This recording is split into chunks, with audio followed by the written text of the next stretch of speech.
So I have been on the road a lot recently, doing a lot of menopause education. And I will say one of the things that I have been really trying to emphasize because of what I hear coming from women in the crowd is, well, I'm past menopause. What's left for me now? So, Cindy, what do we need to know about postmenopause and why is it not getting the attention it deserves? Great question. And I love it. There's a few reasons why people talk about menopause, postmenopause, and some people go, okay, we're in menopause for one day. That 1 day mark after you haven't had your period for a year, which is kind of an arbitrary mark. And then we're in postmenopausal. So menopausal, postmenopausal means the same thing in my conversations. And the women that really get the short end of the stick are the women who are 10 years postmenopausal. And there's a couple of reasons for that. And I'm even going to go back to the WHI study just so women have an understanding of what happened there. I will say I'm always surprised when I'm giving a talk and I'll say the WHI study and there's still crickets in the room and nobody knows what I'm talking about. So it's definitely worthwhile talking about what it was and what the results were. Yes. So it was a big, large clinical trial back in early 2000s, and it was actually stopped prematurely about 2003. So what it was a trial or a study of was to study women on HRT. So there's 3 arms. So no hormone replacement, the arm that just had estrogen, and then the other arm was estrogen and progestin. And it was a big study. And initially it was done to look at hormone replacement therapy and how it affects heart disease. So it was partially funded and established by the American Heart Association, which is interesting. So the problem with the study, there's quite a few different problems. And one is that the type of estrogen or type of hormones that we're using were not bioidentical.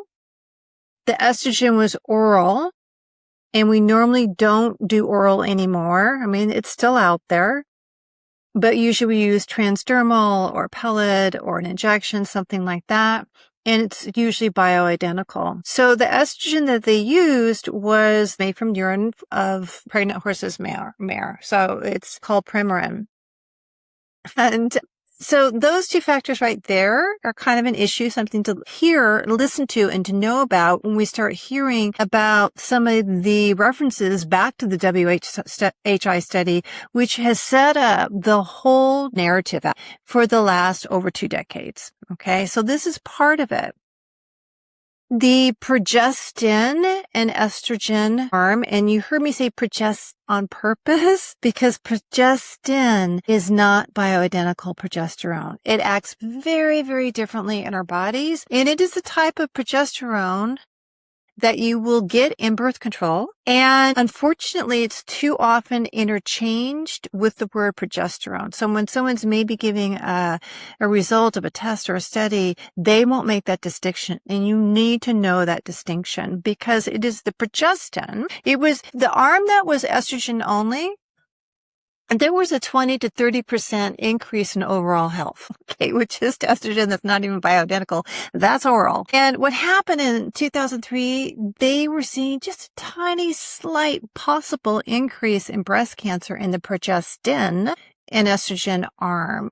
But you have to keep it in perspective in that it was statistically insignificant. It was like less than 1 in 1,000 women. Okay. So very few women had a small increase. And again, that was using progestin. That seems to be, if there is an issue, that's the issue.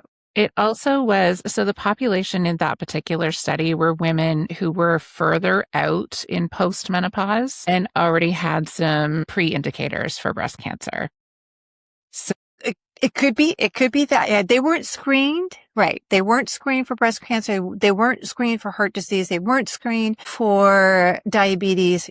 So none of that was done. Yes. And the average age of the participants was about 62, 63. So you had women 75, right?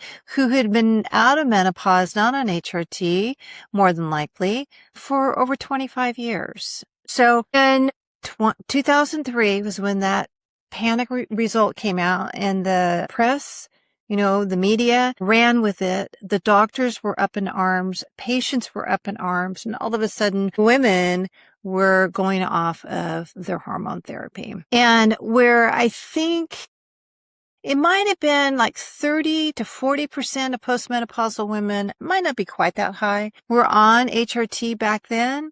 It's less than 5% now, at least in the US. So a Yes. big, huge difference. Yeah. So they came off cold turkey, bless their souls. And since then, doctors have not had any training in HRT.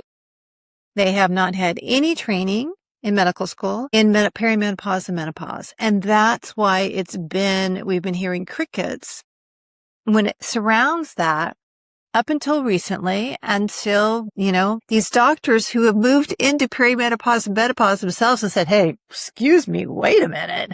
This isn't right. It's like, thank goodness for them. But it's taken that, and that's just been exploding the last 5 or 6 years, right? Yeah.